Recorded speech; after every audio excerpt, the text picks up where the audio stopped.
ஒரு நிமிடம் கூட இந்த வீடியோவை தள்ளிவிடாதீர்கள். ஏனெனில் நாளைக்கு நீங்கள் கோடீஸ்வரராக போகிறீர்கள்.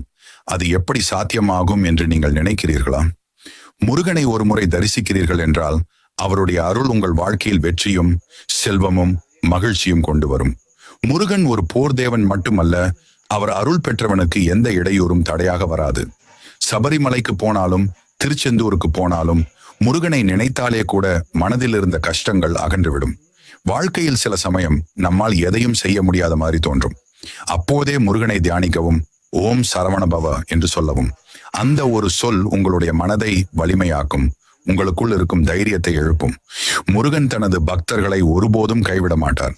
அவர் உங்களை பொருளாதாரத்திலும் ஆரோக்கியத்திலும் அறிவிலும் உயர்த்துவார். நீங்கள் நினைத்த சிறிய விருப்பங்கள் மட்டுமல்ல, பெரிய கனவுகளையும் முருகன் நிறைவேற்றுவார். நாளை உங்களுக்கு நல்ல வேலை கிடைக்குமா? வியாபாரம் வெற்றி பெறுமா? குடும்பத்தில்